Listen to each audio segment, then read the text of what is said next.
किस रावण की काटो बाहें, किस रावण की काटो बाहें, किस लंका में आग लगाऊं।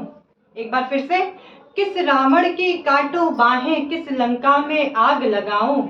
घर घर रावण पग पग लंका, घर घर रावण पग पग लंका, इतने राम कहाँ से लाऊं। Happy Dussehra to all of you my guys, my बच्चा party, my friends. I hope आप सभी अच्छे होंगे। सभी को दशहरा की हार्दिक शुभकामनाएं।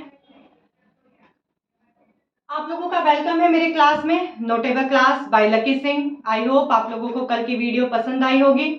कल की वीडियो में गाइस मैंने आप लोगों को बताया था according to purpose, according to purpose what is kinds of sentence, कि मीन्स उद्देश्य के अनुसार, उद्देश्य के अनुसार वाक्य के कितने प्रकार होते हैं। ठीक है, उसमें गाइस मैंने थ्री पॉइंट्स आप लोगों को बता दिए थे। First was assertive, second was interrogative, third was imperative and fourth and last is exclamatory. क्योंकि वीडियो काफी लंबी हो गई थी तो इस वजह से मेरे को बीच में ही ऑफ करना पड़ा था। Exclamatory sentence,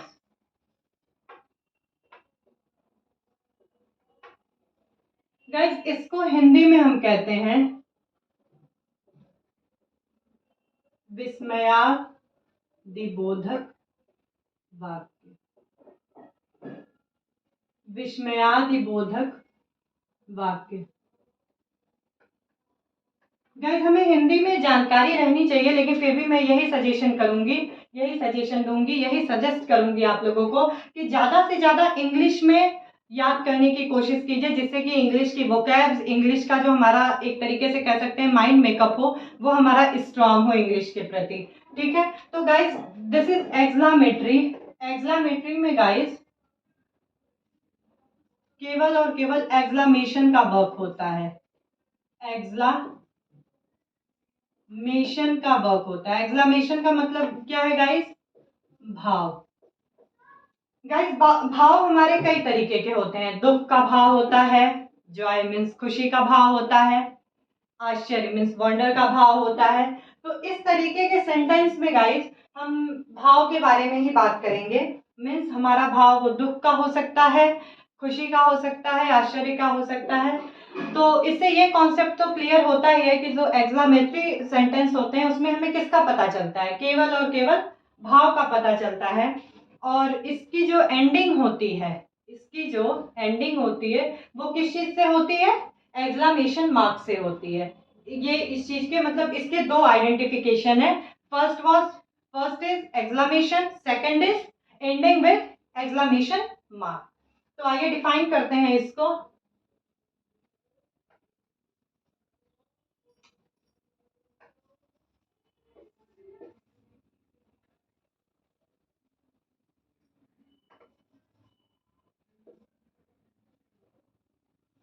Exclamatory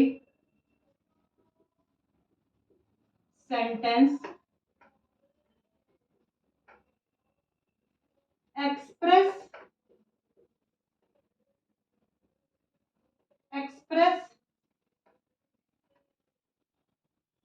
strong expression sentences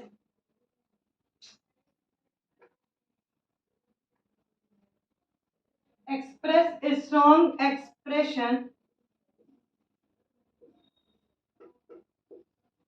of or feelings of joy. Joy means खुशी,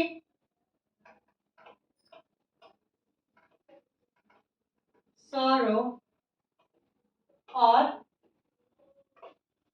wonder is called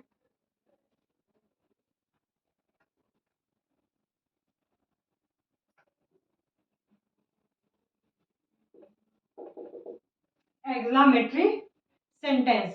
मेरे कहने का मतलब ये है गाइस कि ये जो सेंटेंस है वो एक स्ट्रॉन्ग एक्सप्रेशन देता है, मतलब एक अच्छा भाव देता है। किस चीज का? जॉय का, सॉरो का, वंडर। वंडर को हम एक तरीके से ये भी कह सकते हैं सरप्राइज, क्या कह सकते हैं, surprise is called exclamatory sentence. It ends with exclamation mark. ठीक है, ये किससे एंड होता है, एक्सक्लेमेशन मार्क से एंड होता है. गाइस मोस्टली जो एक्सक्लेमेटरी सेंटेंस होते हैं वो व्हाट या हाउ से शुरू होते हैं. और कल चूंकि मैंने आप लोगों को बताया था कि इंटेरोगेटिव में भी WH टाइप क्वेश्चन में व्हाट से शुरू किया जाता है, उसमें तो व्हाट भी आ गया, वेयर भी आ गया, हु भी आ गया, whom भी आ गया, व्हाई भी आ गया, सब कुछ आ गया क्वेश्चन टाइप में, और हाउ भी आ गया. लेकिन एक्सक्लेमेटरी में मोस्टली जो सेंटेंसेस होते हैं, मोस्टली का मतलब ये है 95%, 5% इसमें भी अपोजिशन होते हैं. मोस्टली जो होते हैं सेंटेंस वो किससे शुरू होते हैं, हाउ से शुरू होते हैं या फिर व्हाट से शुरू होते हैं.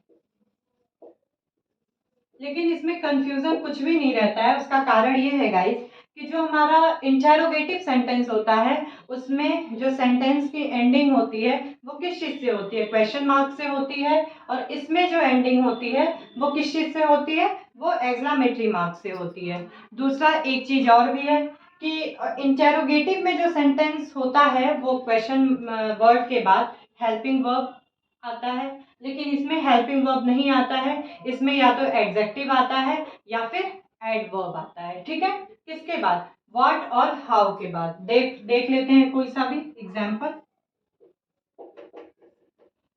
कोई सा भी एग्जाम्पल ले लेते हैं. What a great, what a great player, what a great player he is, what a great player he is. इसका क्या मतलब होता है कि कितना अच्छा खिलाड़ी है वह कितना अच्छा खिलाड़ी है, या वाओ वो कितना अच्छा खिलाड़ी है. इसमें क्या है कि स्ट्रॉन्ग एक्सप्रेशन आ रहा है किस चीज का, जॉय का भी कह सकते हैं, वंडर का भी कह सकते हैं, कि एक आश्चर्य का एक्सप्रेशन आ रहा है कि वो कितना अच्छा खिलाड़ी है. ओके, दूसरा हाउ से भी देख लेते हैं. How interesting, how interesting this story,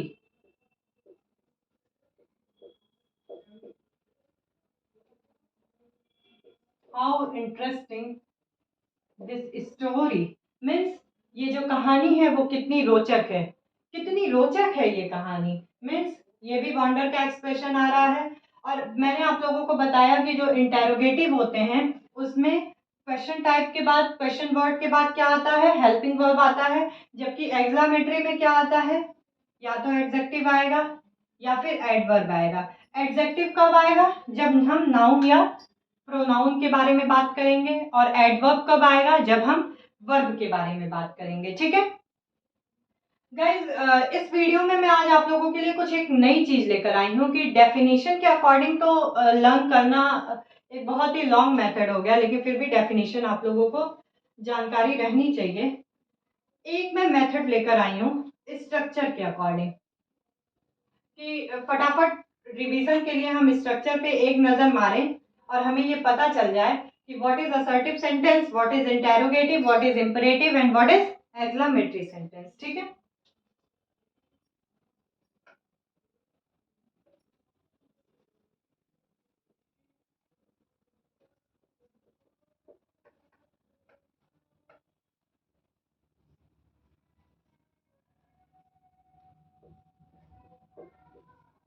assertive sentence जो होता है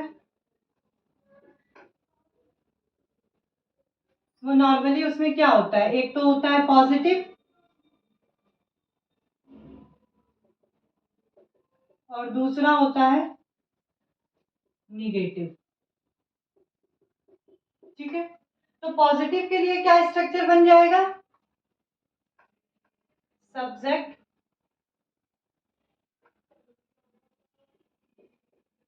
प्लस वर्ब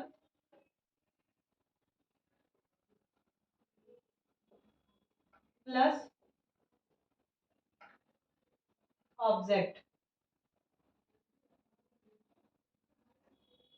ठीक है, और निगेटिव के लिए क्या बन जाएगा? सब्जेक्ट प्लस क्या हो जाएगा यहाँ पे? She is beautiful girl, she is not a beautiful girl, तो हो जाएगा verb plus not plus object. Guys इसमें दो तरीके के स्ट्रक्चर हो सकते हैं। एक स्ट्रक्चर उसके लिए हो सकता है जिसमें हेल्पिंग वर्ब के साथ साथ मेन वर्ब भी आए, लेकिन हमें अभी उतना जानने की जरूरत नहीं है, जानेंगे हम, लेकिन टेंस में जानेंगे तो सही रहेगा। अभी फिलहाल हमारे लिए ये नॉर्मली स्ट्रक्चर ये है कि जो असर्टिव सेंटेंस होते हैं उसमें क्या होता है? सब्जेक्ट वर्ब प्लस ऑब्जेक्ट होता है, किसमें? पॉजिटिव में। और निगेटिव में क्या होता है? Subject verb plus not plus object. मतलब हम किसी भी बात को जब हम कहते हैं तो वो क्या होता है? एक नॉर्मल स्टेटमेंट या एक इंफॉर्मेशन देता है, वही चीज होता है assertive sentence. Means subject plus verb plus object, negative में subject plus verb plus not plus object. ठीक है, सेकंड स्ट्रक्चर की बात करते हैं, इंटेरोगेटिव।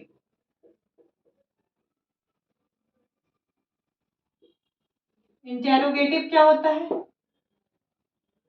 अगर हम क्वेश्चन वर्ड टाइप क्वेश्चन की बात करें, इसमें भी आपके दो तरीके के हो जाएंगे, क्वेश्चन वर्ड और यस और नॉट। ठीक है, क्वेश्चन वर्ड की अगर हम बात करें, then question word plus helping verb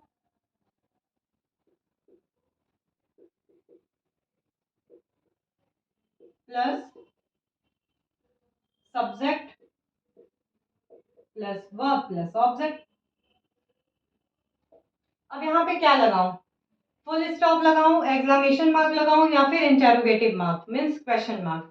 क्या लगेगा? Question mark.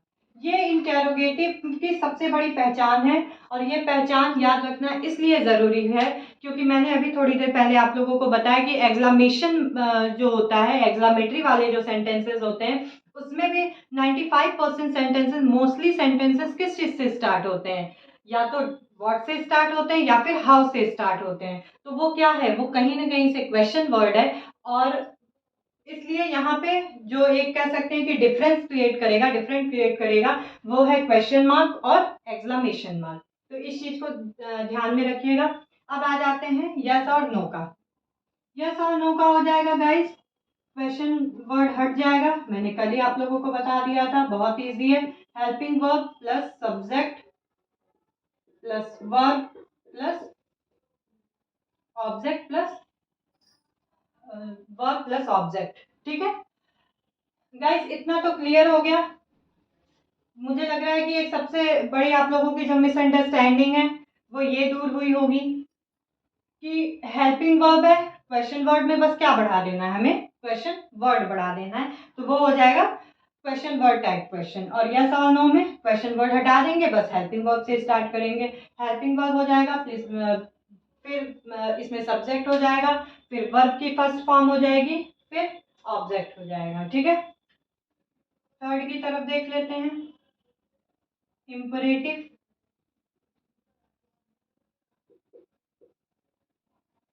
थोड़ा सा ऊपर लिखते हैं इस चीज को जिससे कि एक्सक्लेमेटरी भी यहीं आ जाए, तो एक साथ समझने में आसानी रहेगी। इंपरेटिव, इंपरेटिव का जो स्ट्रक्चर होगा गाइस वो normally base verb means, base verb हम किसको कहते हैं? वर्ब की फर्स्ट फॉर्म को भी कहते हैं, लेकिन नई चीजें जाननी सीखनी बहुत ज्यादा जरूरी है। Base verb plus object. कभी कभी क्या होता है कि ऑब्जेक्ट नहीं भी दिया रहता है, जैसे नॉर्मली हम कहते हैं स्टैंड अप, सिट डाउन, इसमें क्या है? नहीं दिया है ऑब्जेक्ट, तो इसलिए हमें दोनों चीजों की जानकारी होनी जरूरी है, बेस वर्ब की भी और बेस वर्ब प्लस ऑब्जेक्ट की भी। क्लियर है? इसमें गाइस कल मैंने आप लोगों को बताया था कि यू जो होता है वो छिपा होता है। क्या होता है, छिपा हुआ होता है। ठीक है, क्लियर है इतना। फोर्थ आप लोगों का हो गया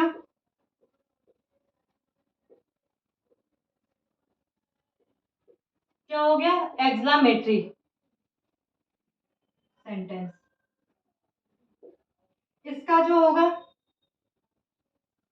मैंने बताया है, व्हाट से स्टार्ट होगा या फिर हाउ से। कभी कभी क्या होता है कि जॉय, सैड और सरप्राइज वाले वर्ड से भी शुरू हो जाता है। तो फिलहाल हम व्हाट और हाउ को लेके चलते हैं, क्योंकि 95% या मोस्टली सेंटेंसेस में इसी का यूज किया जाता है। ठीक है, what, how plus adjective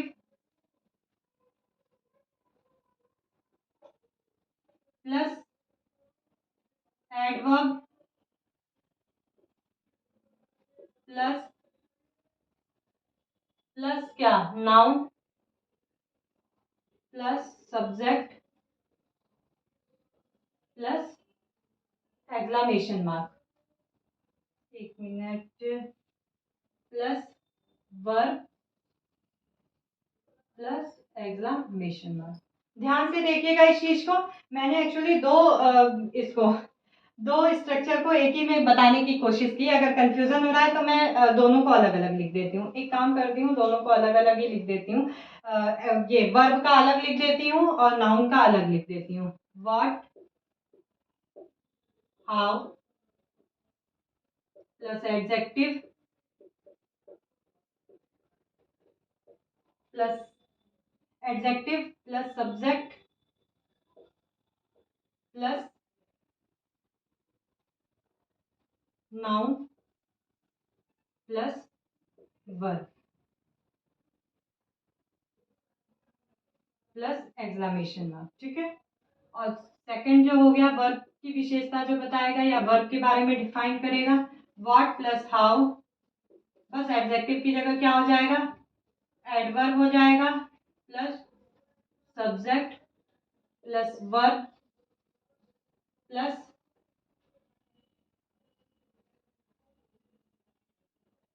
subject plus verb plus exclamation mark. ठीक है गाइस, ये दो तरीके के स्ट्रक्चर इसमें इसलिए क्रिएट किए जाते हैं, या मैं यहाँ पे बता रही हूँ क्योंकि कभी कभी क्या होता है कि नाउन की विशेषता बताया जाता है, लेकिन कभी कभी क्या होता है कि हम चर्चा करते हैं या हम खुशी व्यक्त करते हैं या दुख व्यक्त करते हैं या फिर आश्चर्य व्यक्त करते हैं वर्ब के बारे में। जैसे मैंने आपको अभी एग्जाम्पल दिया था, मैंने कुछ ऐसा एग्जाम्पल दिया था, what a great player she is और ही इज, जो भी है, what a great player he is. इसमें क्या है कि हम उसके खिलाड़ी होने का मीन्स उसके खेलने के बारे में हम चर्चा कर रहे हैं। तो यहाँ पे क्या हो जाएगा कि ये एडवर्ब के बारे में, वर्ब की विशेषता बताया जा रहा है, तो इस वजह से एडवर्ब का यूज करेंगे हम व्हाट या हाउ के बाद। ठीक है, क्लियर है इतना। आई होप आप लोगों को ये चीज समझ में आ गया होगा कि उतना लंबा डेफिनेशन समझाने से या याद करने से बढ़िया है कि हम स्ट्रक्चर पे एक बार रिवीजन के लिए फोकस कर लें, हमें तुरंत माइंड में सेट हो जाएगा।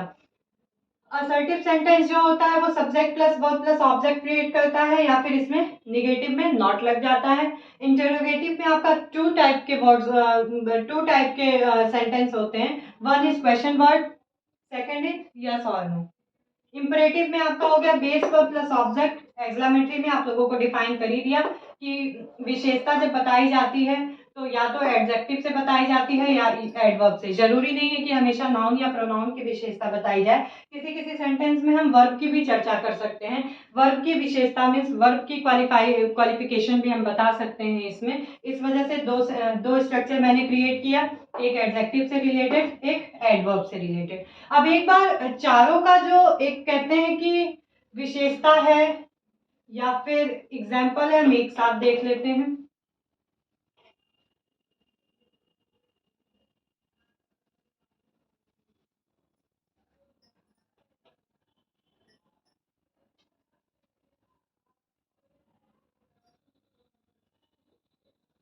शॉर्ट में लिख रही हूँ असर्टिव, चलो नहीं फुल में ही लिख देती हूँ। असर्टिव हो गया, इंटेरोगेटिव हो गया,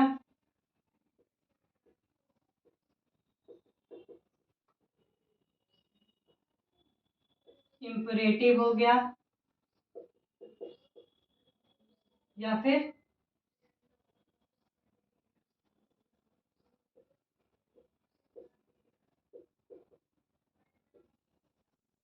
गाइस असर्टिव की क्या विशेषता होती है? ये स्टेटमेंट देता है, नॉर्मल एक स्टेटमेंट देता है। अगर हम और आप अगर मैं आप लोगों को क्लास में पढ़ा रही हूँ तो नॉर्मल एक स्टेटमेंट मीन्स असर्टिव सेंटेंस में पढ़ाऊंगी। अगर मैं आप लोगों से कुछ पूछती हूँ तो वो सेंटेंसेस किस में आ जाएंगे? इंटेरोगेटिव मीन्स इंटेरोगेटिव क्या करता है? क्वेश्चन का फॉर्म देता है। इंपरेटिव क्या करता है?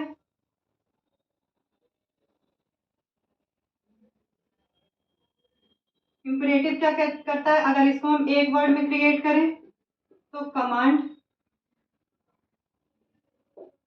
एक्सक्लेमेटरी क्या देता है?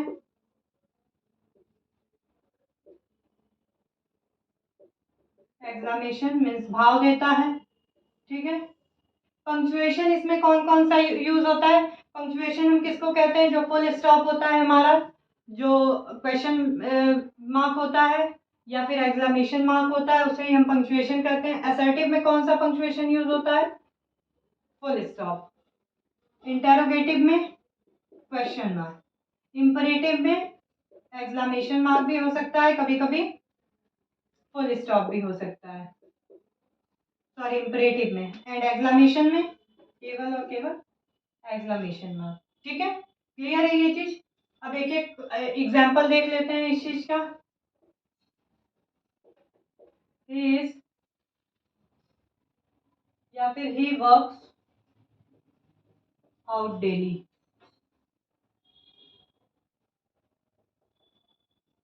ठीक है।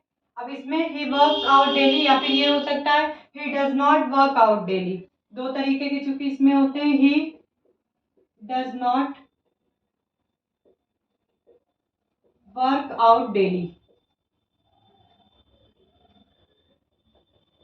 गाइस जब हम हेल्पिंग वर्ब लगाते हैं इंडेफिनिट में, ये प्रेजेंट इंडेफिनिट है, अभी मैं आगे पढ़ाऊंगी। जब हम इसमें हेल्पिंग वर्ब लगाते हैं तो जो हमारा मेन वर्ब में एस आई एस ज्वाइंट होता है वो डू में आके ऐड हो जाता है और वो मेन वर्ब से रिमूव हो जाता है। क्वेश्चन का देखते हैं। What is your name? What is your name? Okay, ये तो हो गया क्वेश्चन वर्ड। यस और no type. Is your name, is your name Lucky? ठीक है। इंपरेटिव में आपका मैंने बताया था बेस वर्ब होता है सिट डाउन या फिर open the window, open the window. ठीक है। एक्सक्लेमेटरी में how sweet her voice.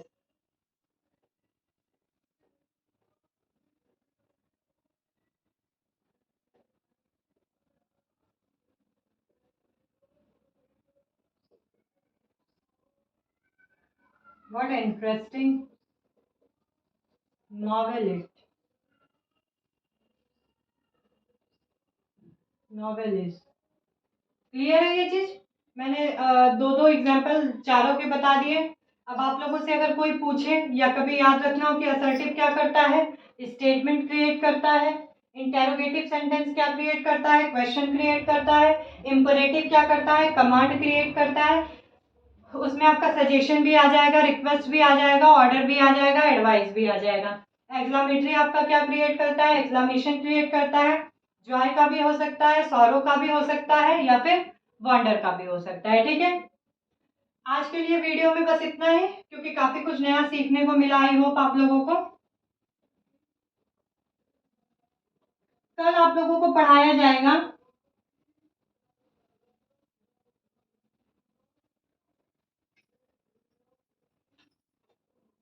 Exercise, exercise of sentence. ठीक है।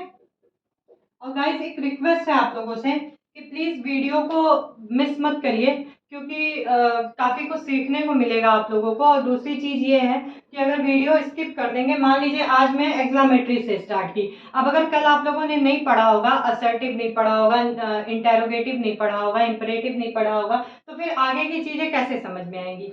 और आज की वीडियो तो बिल्कुल ही मिस मत करिएगा, क्योंकि इसमें मैंने 2 चीज़ सिखाई है। एक तो शॉर्ट में मैंने आप लोगों को विद पंक्चुएशन विद एग्जाम्पल सिखाया। दूसरी सबसे इंपॉर्टेंट चीज़ मैंने सिखाई कि स्ट्रक्चर के अकॉर्डिंग हम सेंटेंस को या सेंटेंस के डेफिनेशन को किस तरीके से याद कर सकते हैं। क्योंकि ऐसा होता है एग्जाम चाहे बोर्ड का हो या फिर कंपटीशन का हो, उसमें कभी भी किसी भी चीज़ की डेफिनेशन नहीं आती है, उसमें एक्सरसाइज या एग्जाम्पल ही पूछा जाता है। और एक्सरसाइज और एग्जाम्पल का कॉन्सेप्ट तभी क्लियर हो पाएगा जब हमें डेफिनेशन याद होगी या उस चीज़ को हम समझे रहेंगे। तो समझने के लिए ज़रूरी नहीं है कि हम लॉन्ग डेफिनेशन लर्न करें, हम इसको एज ए स्ट्रक्चर भी लर्न कर सकते हैं या सीख सकते हैं। तो कल के वीडियो में मैं आप लोगों को बताऊंगी एक्सरसाइज ऑफ सेंटेंस, उसके बाद लेकर आऊंगी पार्ट्स ऑफ स्पीच। तो इस तरीके से लेक्चर आगे बढ़ता जाएगा और काफ़ी कॉन्सेप्ट हम लोगों का क्लियर होता रहेगा। वीडियो को लाइक करिए, शेयर करिए, सब्सक्राइब करिए। Thank you so much.